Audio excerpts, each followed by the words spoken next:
नमस्कार।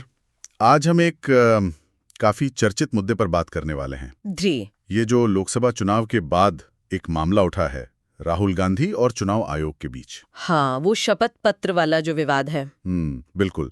तो आज हम इसी पर थोड़ी गहराई से बात करेंगे। हमारे पास जो जानकारी है उसमें उनके आरोप हैं, आयोग का जवाब है और थोड़ा राजनीतिक माहौल भी। हाँ, कोशिश करेंगे समझने की कि आखिर ये है क्या पूरा मामला, दोनों तरफ से क्या कहा जा रहा है और इसके मायने क्या हैं। तो शुरुआत करते हैं।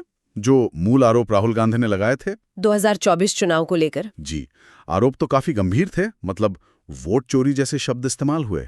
फिर मतदाता सूची में गड़बड़ी की बात थी।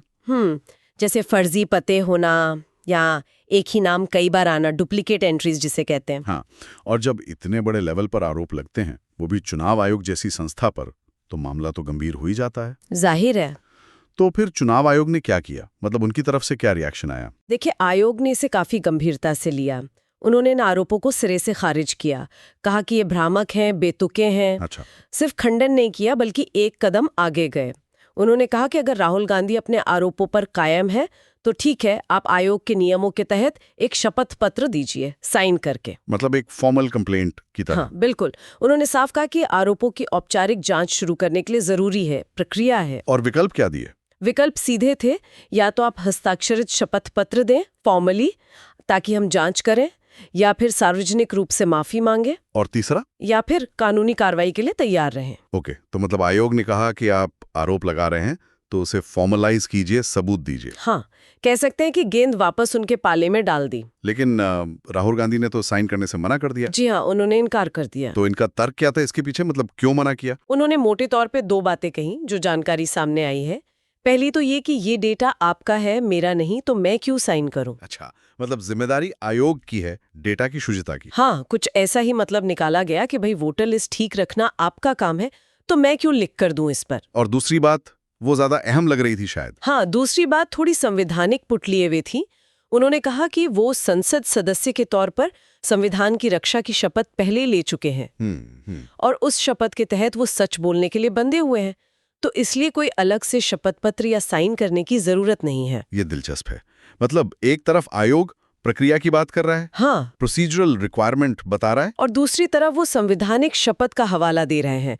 लेकिन क्या ये सामान्य प्रक्रिया है? मतलब क्या संवैधानिक शपथ ऐसे विशिष्ट मामलों में शपथ पत्र की जगह ले सकती है? देखिए, यहीं पर थोड़ा पेंच है। आमतौर पर कानूनी या प्रशासनिक प्रक्रियाओं में जब कोई विशिष्ट आरोप लगाता है तो एक हस्ताक्षरित बयान या शपथ पत्र मांगा जाता है। हाँ, ताकि जवाबदेही तय हो सके। बिल्कुल, ताकि आरोप लगाने वाला जिम्मेदार हो और जांच का एक फॉर्मल आधार बने। संवैधानिक शपथ तो एक व्यापक निष्ठा की बात है, समझ गया। जबकि शपथ पत्र एक खास मामले में तथ्यों की सच्चाई के दावे से जुड़ा होता है। तो शायद आयोग का यही स्टैंड है कि जांच के लिए वो विशिष्ट दस्तावेज जरूरी है। और राहुल गांधी कह रहे हैं कि वो अनावश्यक है। हाँ, यही टकराव का मुख्य बिंदु है। तो जाहिर है ये सिर्फ एक कानूनी या तकनीकी मुद्दा तो रहा नहीं होगा, इसका राजनीतिक असर भी दिख रहा होगा। हाँ, निश्चित रूप से ये अब एक बड़ा राजनीतिक मुद्दा बन गया है। आप देखिए विपक्षी दल इसे कैसे देख रहे हैं। वो कह रहे हैं कि ये चुनाव प्रक्रिया की निष्पक्षता पर सवाल हैं और शायद इसे संस्थानों पर दबाव की तरह भी पेश कर रहे हैं। दूसरी तरफ चुनाव आयोग है जो अपनी स्वायत्तता और निष्पक्षता दिखाने की कोशिश कर रहा है कि हम नियमों से चलेंगे।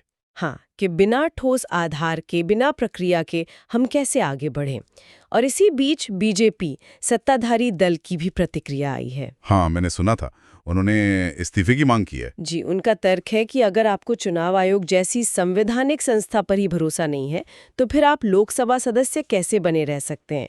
नैतिक आधार पर इस्तीफा दें। अच्छा, तो ये पूरा मामला अब संस्थानों पर विश्वास, राजनीतिक जवाबदेही और आरोप साबित करने की प्रक्रिया, इनके बीच एक तनाव को दिखा रहा है। बिल्कुल सही, ये सारे पहलू इसमें उलझे हुए हैं। तो अगर हम सार देखें तो एक तरफ चुनाव प्रक्रिया पर गंभीर सवाल हैं, हाँ, दूसरी तरफ उन सवालों को औपचारिक रूप देने की मांग है प्रक्रिया के तहत, जी, और बीच में है संवैधानिक शपथ का हवाला देकर उस प्रक्रिया से इनकार। हाँ, बिल्कुल यही स्थिति है।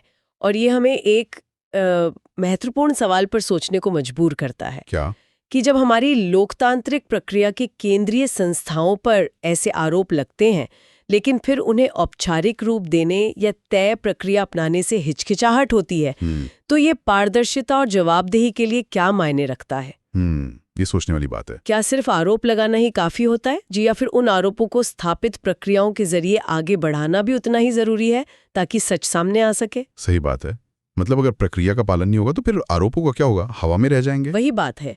और अंततः जब इस तरह का गतिरोध बनता है आरोपों और प्रक्रियाओं के बीच, तो ये आम जनता के मन में लोकतांत्रिक संस्थाओं के प्रति विश्वास को कैसे प्रभावित करता है? बिल्कुल, ये सबसे बड़ा सवाल है शायद। जी। ये सवाल सिर्फ इसी एक मामले का नहीं है। ये एक बड़ा प्रश्न है कि हम अपनी लोकतांत्रिक प्रक्रियाओं और संस्थानों की साख को कैसे बचाए रखते हैं, खासकर तब जब उन पर सवाल उठें। आरोपों को गंभीरता से लेना और प्रक्रियाओं का सम्मान करना दोनों जरूरी है। हाँ, इसी संतुलन पर विचार करने की जरूरत है।